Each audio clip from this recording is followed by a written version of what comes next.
మున్సిపాలిటీలో మున్సిపల్ అధికారులు, municipal corporations కావచ్చు, మున్సిపాలిటీస్ కావచ్చు, నగర పంచాయతీలు కావచ్చు, వీటిల్లో వాళ్ళ యొక్క ప్రాపర్టీస్లో బిల్డింగ్స్ కట్టి దాని ద్వారా మున్సిపాలిటీస్కి, కార్పొరేషన్స్కి కొంత ఇన్కమ్ వస్తుంటుంది. అలా నెల్లూరు మున్సిపాలిటీలో తీసుకుంటే 223 షాపులు యాక్చువల్గా రెంట్కి ఇచ్చిండారు. అయితే షాపులు పాడుకునేది ఒకరు, రన్ చేసుకునేది ఒకరు జరుగుతుంది. అయితే మా ప్రభుత్వం మాకు డౌట్ ఏంటంటే, ఒకరు పాడుకుంటున్నారు, రెండో వాళ్ళు దౌర్జన్యంగా లాక్కుంటున్నారు. పాడుకునేది ఒకరు, తర్వాత రాజకీయ బలంతో కావచ్చు, రౌడీ బలంతో కావచ్చు, మరొకరు లాక్కుంటున్నారని కంప్లైంట్ వచ్చినాయి. దాని మీద యాక్చువల్గా అధికారులు నిన్న ఎవరైతే ఒరిజినల్ షాప్ ఓనర్స్ లేరో వాళ్ళ షాప్స్ అన్ని క్లోజ్ చేశారు. నెల్లూరులో దాదాపు ఎన్ని క్లోజ్ చేశారు? 52 క్లోజ్ చేశారు. దాని మీద యాక్చువల్గా షాప్ ఓనర్స్ వాళ్ళందరూ నన్ను అప్రోచ్ చేయారు. అయితే దాని గురించి పూర్తిగా స్టడీ చేయాలని ఉద్దేశిస్తూ ఈరోజు ఆ షాప్ ఓనర్స్ని, కమిషనర్ గారిని, వాళ్ళ అధికారులు రమ్మన్నాను.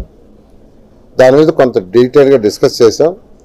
అయితే ప్రస్తుతం ఉన్న జియో నెంబర్ 68 56 ఈ 56 అనేది 2011లో ఇచ్చింది. 68 అనేది రీసెంట్గా ఇచ్చారు. దాంట్లో ఏం లేదంటే ఆక్షన్ ఎవరు రాకుంటే ఏం చేయాలని ఇచ్చారు. అంటే 2011లో ఇచ్చిన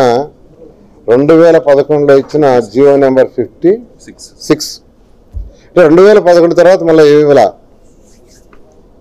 అయితే ఈరోజు వచ్చిన వాళ్ళలో కొందరు 40 ఏళ్ళ నుంచి, కొందరు 30 ఏళ్ళ నుంచి, కొందరు ఎక్కువ మంది 20 ఏళ్ళ పై నుంచే ఆ షాపుల్లో ఉంటున్నారు. అయితే 20 ఏళ్ళ పై నుంచి ఉన్న వాడిని నువ్వు బినామీరా వెళ్ళిపోరా అని అంటే న్యాయం కాదు. 15 ఏళ్ళు 30 ఏళ్ళ నుంచి అది న్యాయం కాదు. అది వాళ్ళు 20 ఏళ్ళ నుంచి అక్కడ వ్యాపారం చేసుకుంటూ జీవనం వృత్తి చేసుకుంటుంటే వాడిని నువ్వు గెట్అవుట్ అంటే తప్పు కాదు. అయితే ఇప్పుడే మా ప్రిన్సిపల్ సెక్రటరీకి, సిడిఎం గారితో ఇద్దరితో యాక్చువల్గా కాన్ఫరెన్స్ పెట్టి మాట్లాడాను. వీళ్ళకి న్యాయం చేయాలంటే వాళ్ళ పేరుతో నువ్వు ఇచ్చేయాలా. అయితే చట్టంలో ఈరోజు ఉన్న దాంట్లో అది లేదు. అందుకని మా మున్సిపల్ సెక్రటరీ గారికి, తర్వాత సిడిఎంఏ గారికి ఇద్దరికి యాక్చువల్గా ఈరోజు ఇన్స్ట్రక్షన్ ఇచ్చాను. ఇమీడియట్గా దీని మీద డీటెయిల్గా పర్సూ చేయండి. మన రాష్ట్రంలో ఉన్న 123 మున్సిపాలిటీస్లో, కార్పొరేషన్స్ కావచ్చు, మున్సిపాలిటీస్ కావచ్చు, నగర పంచాయతీ కావచ్చు, వాటన్నిటిలో షాపులలో ఎవరి పేరుతో షాపులు ఆక్షన్ పాడుకున్నారు, ఎవరు ఉంటున్నారు, ఎన్ని సంవత్సరాల నుంచి ఉంటున్నారు, దీని మీద డేటా మొత్తం వచ్చే నెల 15వ తేదీ లోపల కలెక్ట్ చేయమన్నాను.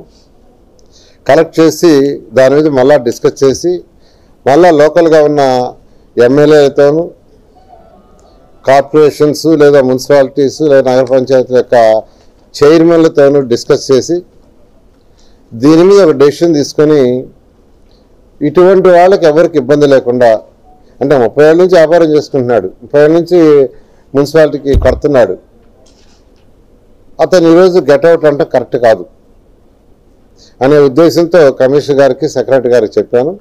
వాళ్ళు 15 రోజుల్లో డేటా కలెక్ట్ చేస్తారు.